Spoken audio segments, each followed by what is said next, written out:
오늘 말씀은 욥기 2장의 말씀입니다. 저번 주에 욥기 1장을 읽었는데요.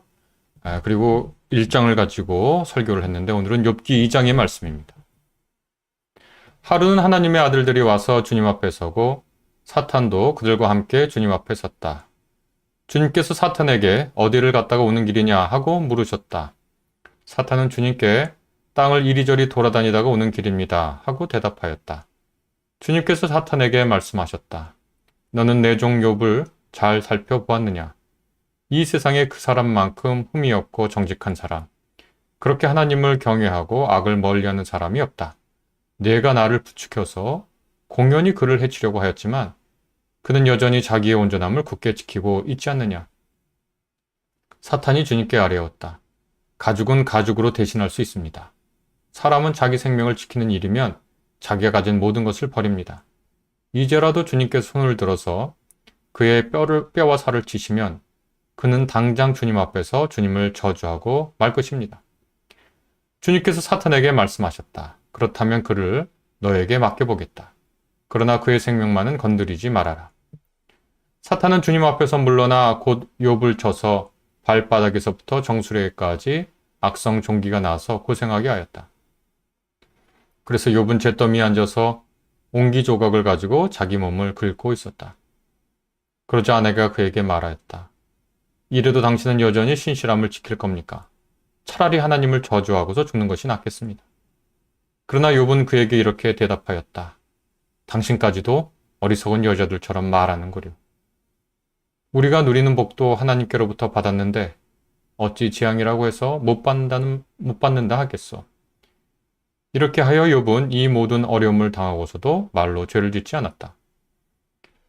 그때 욥의 세 친구 곧 대만 사람 엘리바스와 수아 사람 빌닷과 나아마 사람 소발은 욥이 이 모든 재앙을 만나서 고생한다는 소식을 듣고 욥을 달래고 위로하려고 저마다 집을 떠나서 욥에게로 왔다. 그들이 멀리서 욥을 보았으나 그가 욥인 줄 알지 못하였다.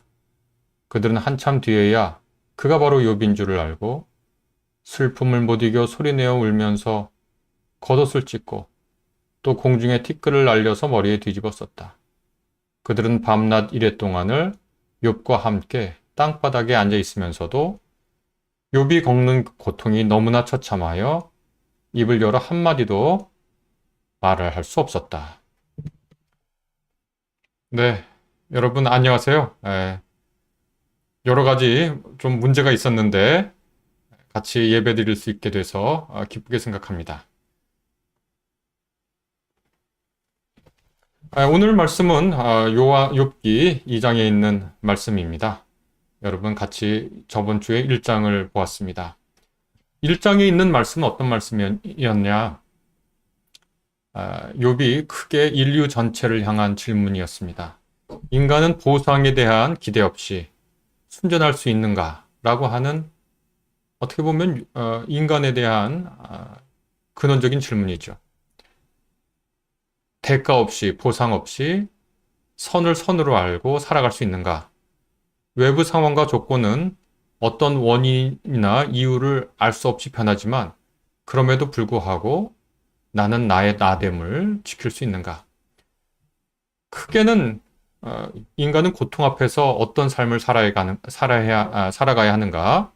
의 문제고 또 그것을 한 단계 들어가면 고통 가운데서도 우리는 까닭 없이 보상 없이 어떠한 사람으로서 살아가야 하는가의 문제를 다루는 것입니다. 그러니까 욥기가 의로운 자의 고난을 다룬다라고 하는 말은 정확하게 맞는 말이지만 그것을 그렇게 대충 물어서는 욥기의 뜻이 제대로 드러나지 않습니다. 인간 앞에 고통이 닥쳤을 때 원인도 모르고 이유도 모를 고통이 닥쳤을 때 인간은 어떻게 대응해야 하는가? 이것이 욥기의 주요한 질문이 됩니다. 그리고 한 단계 더 나아가서는 고통 앞에 인간이 보상이나 대가 없이 인간이 스스로 인간됨을 어떻게 생각하고 지켜야 하는가? 이것이 욥기의 중요한 질문이고 욥은 저번 주에 욥기 1장에서 까닭이나 보상 없이 자신이 누구인지를 지켜냈죠. 욥기 2장은 욥기 1장을 다른 방식으로 변주를 합니다. 히브리인들이 가지고 있는 재미있는 그 어법이 있는데 그것은 같은 말을 두 번 하는 겁니다. 잠언을 보면 그것이 잘 나타나 있는데요. 한 절을 읽어보면, 한 문장을 읽어보면 한 말을 또다시 다른 말로 변주를 하는데요. 오늘 욥기 2장도 욥기 1장에 있는 말을 변주를 합니다. 변주를 하니까 주제의식이나 혹은 질문은 유사하나 거기에 대한 답은 조금씩 달라지면서 이 질문에 대한 대답을 확장하는 것이 욥기 2장이라고 할 수 있습니다. 욥기 2장은 욥기 1장과 비슷하게 시작합니다. 또다시 천상의 회의, 하늘 회의가 열립니다. 하나님의 아들들이 야훼 앞에서 모이는 날이 왔다. 이렇게 되어 있는데 그것은 천상 회의를 뜻하죠. 그리고 그 가운데 사탄이 그 안에 있었습니다. 야훼께서 사탄에게 이렇게 물으십니다. 너는 어디 갔다 오느냐? 사탄이 이렇게 또 대답합니다. 땅 위를 이리저리 돌아다니다가 왔습니다. 이것은 사탄이 자기 역할, 하나님의 뜻에 어긋나는 사람을 고발하려고 하는 그 역할에 충실한 거죠. 그래서 야훼께서 사탄에게 너는 내 종 욥을 눈여겨보았느냐? 그만큼 온전하고 진실하며 하나님을 경외하고 악한 일을 거들떠보지도 않는 사람은 땅 위에는 다시 없다. 이렇게 욥기 1장에 있는 말을 그대로 반복하면서 하나님은 욥을 자랑하죠. 그리고 욥기 1장이 이미 있으니까 그리고 욥기 1장에서 욥이 순전하게 자기의 그 모습을 지킨 것을 아니까 욥기 2장에 있는 하나님을 이렇게 덧붙입니다. 그는 여전하지 않느냐. 내가 나를 충동해서 나를 부추겨서 그를 없애려고 했지만 다 헛된 일이었다. 이렇게 하나님은 욥기 2장 하늘 회의에서 얘기를 합니다. 저는 이 욥기 2장을 읽으면서 사실 소름이 돋았습니다. 욥기를 읽은 적은 여러 번 있었지만 전혀 생각하지 못했던 부분을 생각할 수 있었기 때문입니다. 그것은 뭐냐면 여기서 하나님이 욥이 당한 고난에 대해서 전혀 말하지 않는다는 거예요. 욥이 당한 고난과 슬픔에 대해서 어떤 그 탄식의 이야기도 하지 않는다는 겁니다.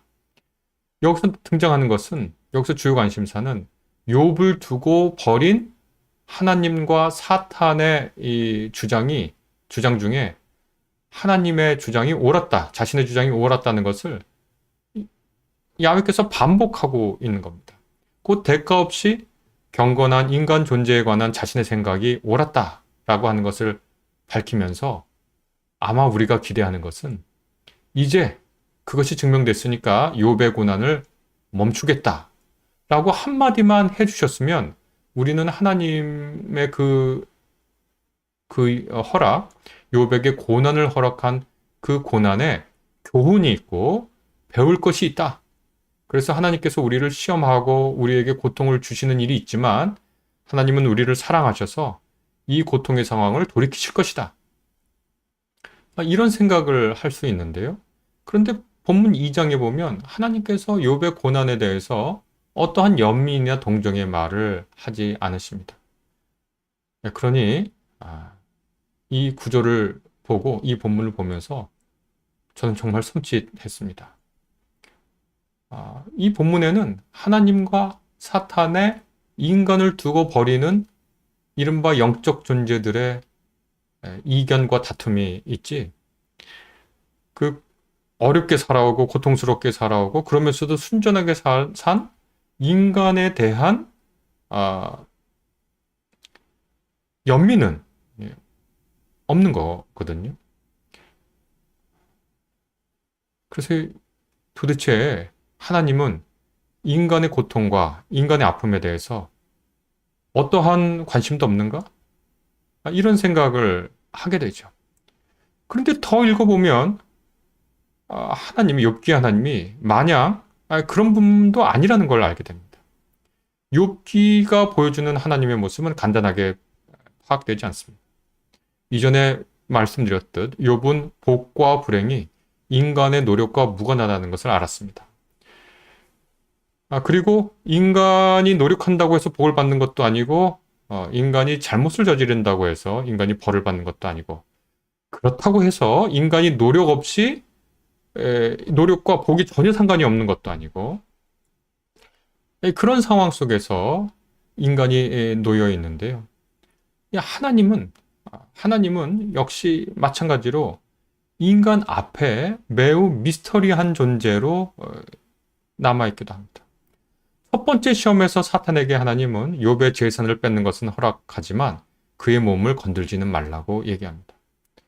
그런데 이번 두 번째에는요, 어떻게 얘기하냐면, 그의 몸에 손을 대는 것은 허락하지만 그의 목숨은 건들지 말라고 얘기하거든요. 그 미스테리한 하나님에 대한 이야기를 우리가 그 다음 4절부터 7절까지 보면서 생각해 볼 수 있습니다. 4절에서 사탄이 이렇게 말합니다. 가죽으로 가죽을 바꿉니다. 이렇게 얘기합니다. 이것은 등가성의 원리거든요. 그러니까 사탄의 주장은 뭐냐면, 욥이 하나님을 저주하지 않고 하나님께 죄를 짓지 않는 것은 그의 몸을 건들지 않았기 때문입니다. 그의 재산만 건드렸기 때문이죠. 그러니까 이제 하나님께서 손을 들어서 그의 뼈와 살을 치면, 공동번역 개정에는 제가 보장합니다. 이렇게 돼 있고요. 또 우리 새번역, 오늘 읽은 새번역에는 이제라도 주께서 손을 들어서 그의 뼈와 살을 치시면 그는 당장 주님을 저주하고 말 것입니다. 이렇게 당장이라는 말을 사용합니다. 욥의 몸을 건들지 않았기 때문이죠. 그의 재산만 건드렸기 때문이죠. 이렇게 사탄은 하나님을 다시 한번 도발의 장으로, 도발해서 시험의 장으로 초청하는 거죠, 일종의. 그런데 하나님은 사탄에게 그 이야기를 허락합니다. 이렇게 공동번역은 이렇게 번역합니다. 좋다. 이제 내가 그를 내 손에 붙인다. 그러나 그의 목숨만은 건드리지 말아라. 이렇게 얘기합니다. 정말 미스테리합니다. 우리가 욥기 1장과 2장에서 보는 하나님은 어떻게 보면 정말 잘못 없는데 벌을 내리고, 사탄이 두 번째로 그의 목숨을 건들지 않으니까, 그의 몸을 건들지 않으니까 하나님을 저주하지 않는 것이 아니냐, 이런 말에 대해서 그 두 번째 시련도 욥에게 시련도 허락합니다. 그러면 하나님은 가혹하고 매우 잔혹한 하나님으로 우리가 읽을 수밖에 없는데, 그런데 첫 번째 시험과 두 번째 시험 모두 사탄의 시험에 제한을 걸어놓고 있습니다. 그러니 이것은 하나님이 잔혹하기만 하고, 하나님이 가혹하기만 하고, 하나님이 우리의 웰빙에 전혀 관심이 없는 분인가? 라고 함부로 말하기 어렵게 합니다. 욥기가 보여주는 하나님은 미스테리합니다. 그리고 이것은 사실 욥기를 통해서 욥의 저자가 우리에게 전해주는 중요한 지혜입니다. 우리는 간혹 나이를 먹어가면서 이전에는 몰랐던 것을 알게 되면 마치 인생에 대해서, 삶에 대해서 다 안 것처럼 생각합니다. 우리는 신앙생활을 오래 하고, 누군가는 신학을 공부하고, 이렇게 저렇게 살아나가게 되면 우리는 마치 하나님에 대해서 아는 것처럼 얘기합니다. 그러나 삶은 여전히 우리 앞에 신비고 파악이 되지 않고, 하나님 역시 우리 앞에 알려지지 않습니다. 간혹 이단이라고 하는 사람들, 사입이라고 하는 사람들은 마치 자신이 하나님을 잘 알고 있는 듯이 얘기를 합니다. 넷플릭스에 보면 나는 신이다 에서 나오는 어떤 한 장면을 정말 소름 끼치고 기괴하게 봤는데요. 어떤 사람이 이곳에 하나님이 있다, 하나님이 오셨다라고 얘기하면서 그 외모를 설명하는 장면이 있습니다. 하나님이 이국적으로 생겼고 남자분이고, 이렇게 설명하는 그 모습을 설명하는 장면이 있는데, 아주 정형적인 기독교 신앙과 상반되는 모습이라고 얘기할 수 있겠습니다. 욥기가 알려주는 중요한 지혜는, 하나님은 언제나 우리 앞에 미스테리로 남아있다는 겁니다. 삶 역시 우리에게 미스테리로 남아있습니다. 죽을 때까지 삶의 비밀, 삶의 미스테리는 우리 앞에 명확하게 자기의 모습을 드러내지 않습니다. 그러니까 첫 번째 욥기 1장의 주제는 의로운 사람의 고난, 뜻 모를 고난, 원인 모르고 이유 모르고 목적도 모르는 고난 앞에 우리가 어떻게 살 것인가 라고 하는 그 주제 앞에, 그 질문 앞에 대답해야 하는 것인데, 두 번째는 그 질문을 세분화합니다. 미스테리한 하나님, 미스테리한 삶 앞에서 우리는 어떤 자세를 유지해야 하는가? 이렇게 욥기 2장은 욥기 1장의 말씀을 변주합니다. 욥은 1장에서 혼자 이 시련을 견뎌내면서 지혜로운 사람으로 남아 있었습니다. 그런데 이번에는 욥 말고 주변 등장인물들이 새롭게 나옵니다. 사탄이 시련을 욥에게 줘서 욥의 몸에 부스럼, 곧 악성종기가 났습니다. 예전에는 오늘날처럼 의학이 발달하지 않았기 때문에 피부병을 세세하게 구분하지 않았죠. 그러나 고대인들도 피부질환이 전염성이 있다는 것을 알았고 자신들을 보호하기 위해서 피부병이 난 사람들을 격리했습니다. 환자 스스로도 다른 사람에게 자신과 떨어져야 한다라고 하는 것을 알려야 할 의무가 있습니다. 그래서 악성 피부병이 난 사람은 자기에게 누군가 모르는 채 다가오면 자기에게 다가오지 말라고 소리쳐서 그 사람을 다른 데로 보내야 할 그런 의무가 있었죠. 그래서 주로 하는 일들이 재 같은 것을 뒤집어 쓰는 겁니다.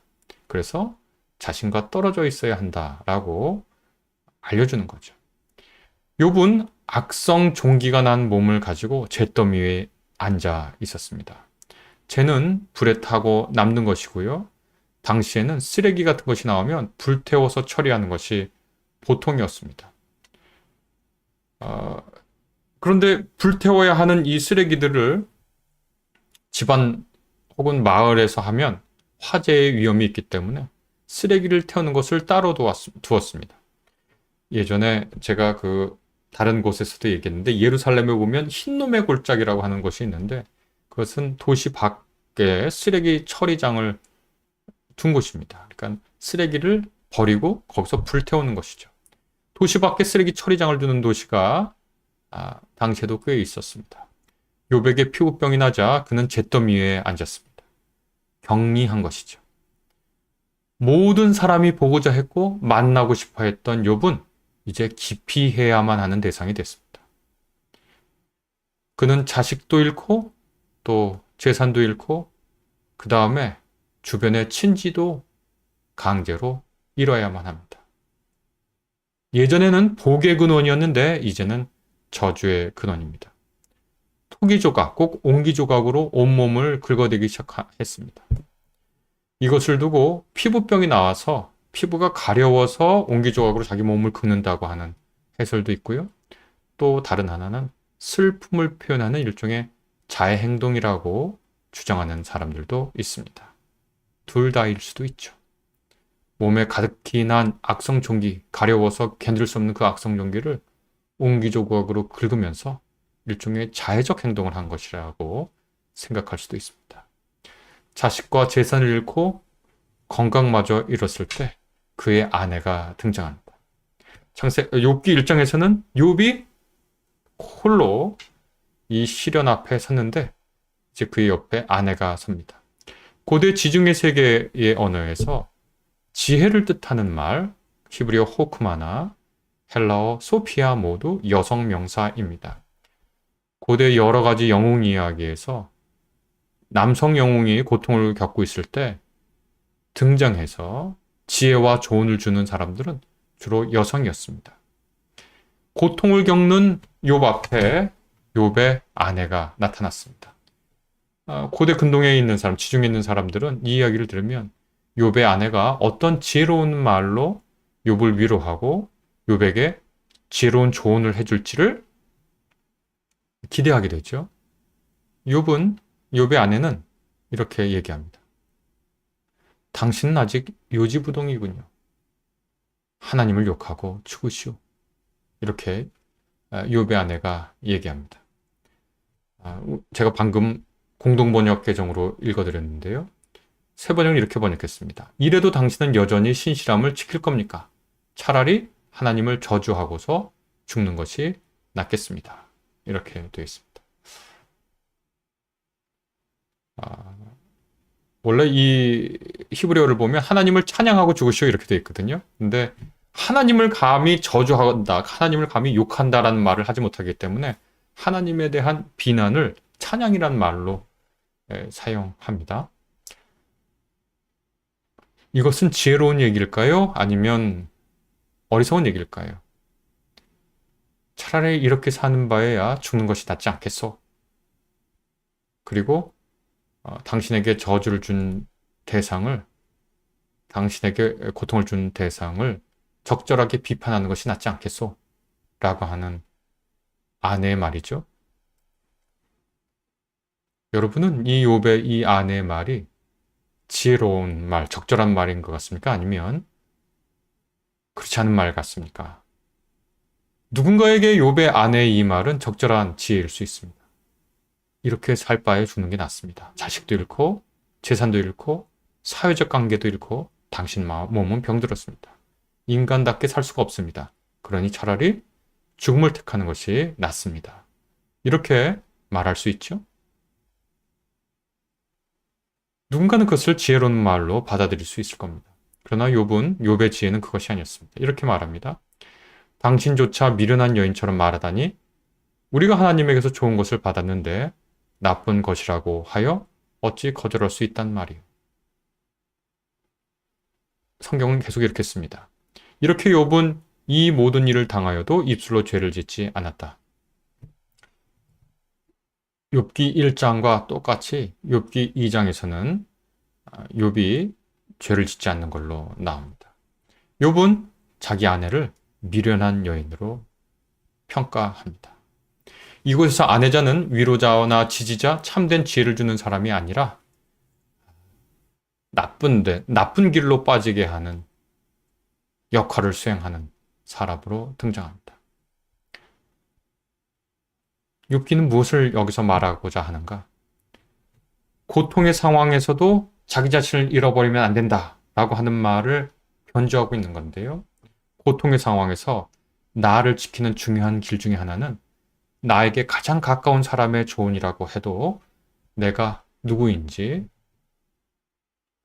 쉽게 마음을 내어줘서는, 그 사람의 조언에 쉽게 마음을 내어줘서는 안 된다라고 하는 조언일 수 있습니다. 여러분은 어떻게 생각하시는지요? 저는 제가 살아오면서 정말 저에게 중요한 사람들이 있었습니다. 지금도 당연히 있고요. 그런데 지금 와서 생각해보면 내게 정말 중요한 사람들의 조언이 정말 잘못된 적이 있었다는 것을 좀 많이 깨닫습니다. 저희 어머니, 아버지, 저를 사랑하고 저에게 당신들의 지혜로 저에게 해준 말들이 있습니다. 그런데 몇몇 개를 그대로 했다가 오늘날에 어떻게 됐을까 생각해보면 잘 생각이 되지 않을 정도로 위험한 조언을 저한테 지금 와서 평가하면요. 위험한 조언을 한 적들이 기억이 납니다. 그때 어머니 아버지가 최선의 지혜를 가지고 저한테 말씀을 했겠죠.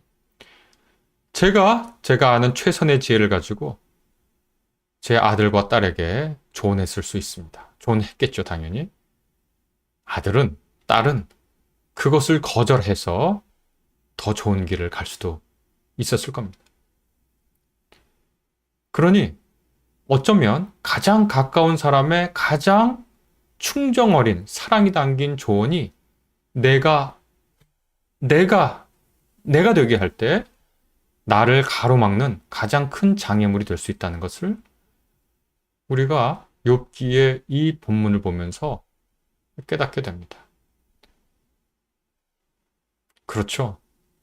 아주 우스운 얘기부터 심각한 얘기까지 다 있지 않겠습니까?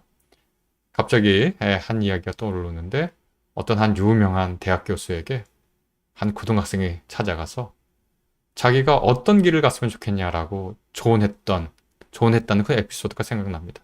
자기가 그냥 얘기를 들면 의대를 가고 싶기도 하고 공학을 가고 싶기도 하다 이렇게 얘기를 했는데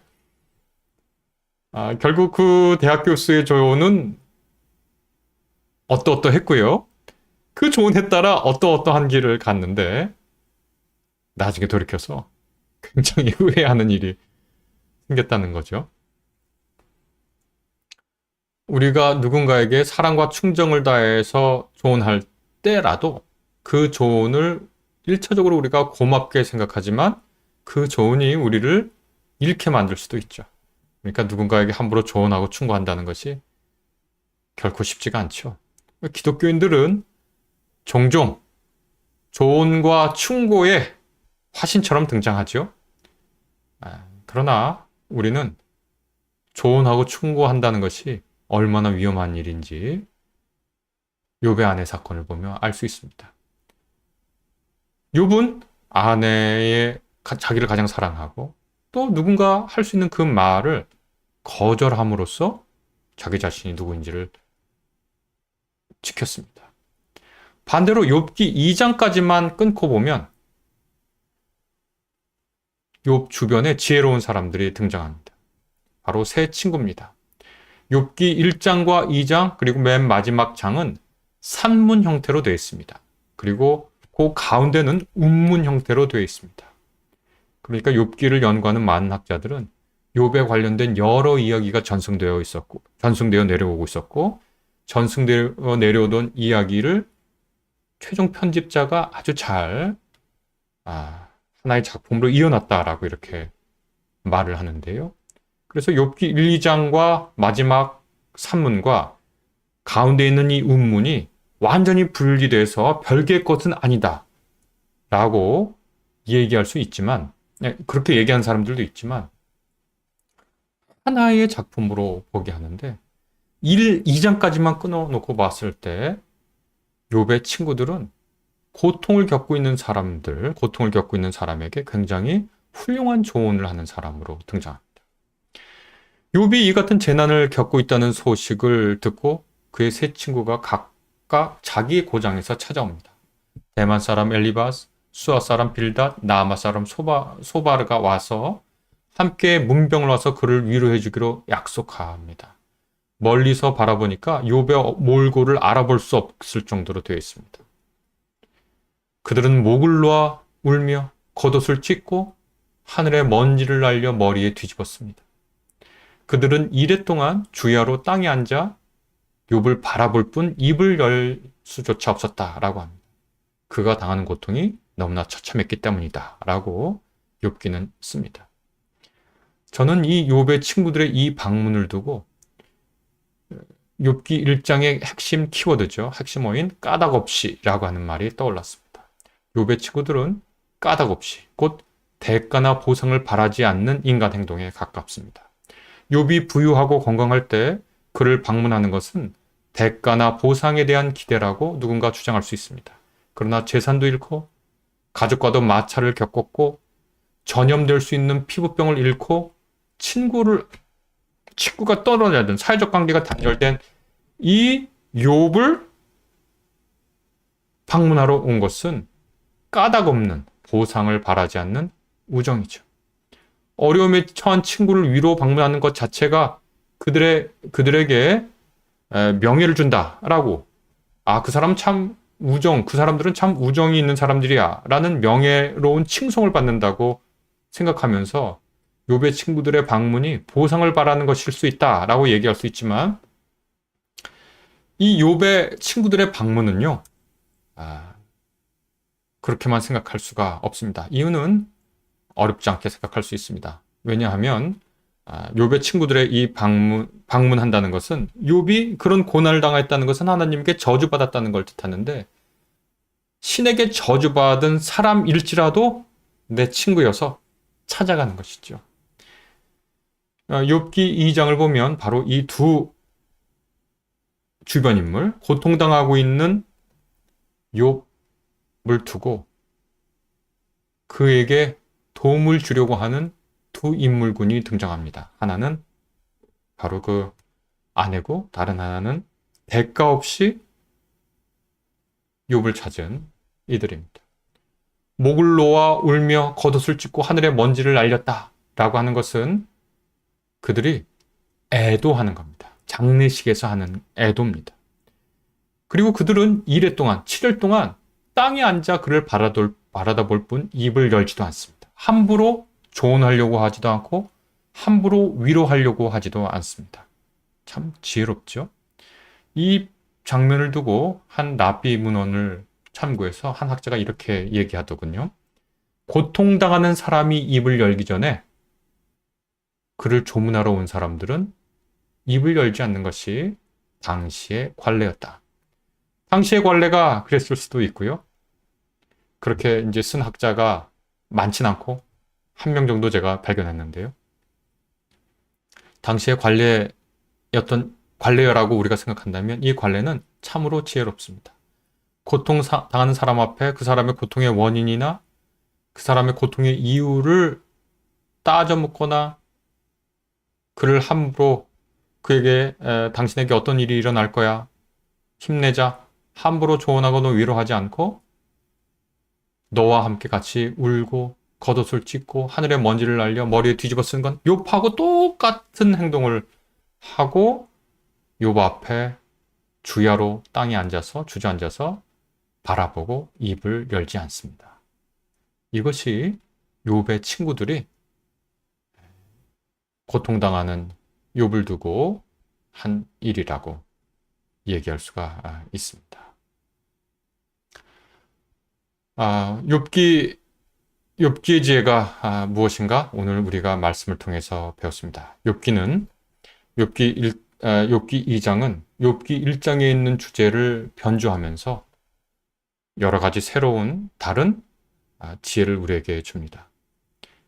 하나님이라고 하는 미스테리, 삶이라고 하는 미스테리 앞에 우리가 함부로 살지 않고 좀 더 겸손하고 겸허하게 하나님과 사람과 삶을 바라보자 라고 하는 것이고, 고통당하는 사람이 우리 앞에 있고 또 우리와 함께하는 사람이 고통을 당한다면 우리는 함부로 조언하거나 위로하지 않고 그와 함께 일주일 동안 앉아 있으면서, 참 중요한 말이죠, 그가 입을 열기 전에 아무도 입을 열지 않았다.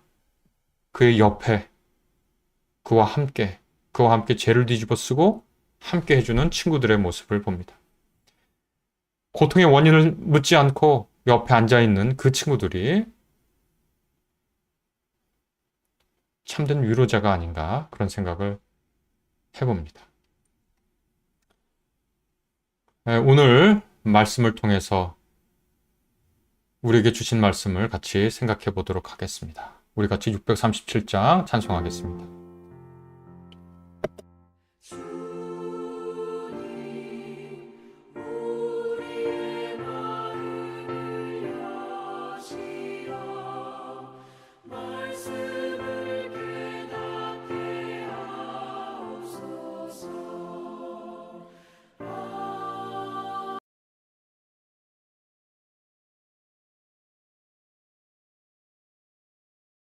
오늘 말씀 가운데 우리에게 들려주시는 하나님의 말씀을 다 같이 묵상합시다.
주신 말씀에 새 힘 얻어서 세상으로 나가서 살아갈 때에 나 혼자 힘으로 늘 부족하오니 주여 나를 도우사 승리하게 하소서. 아멘.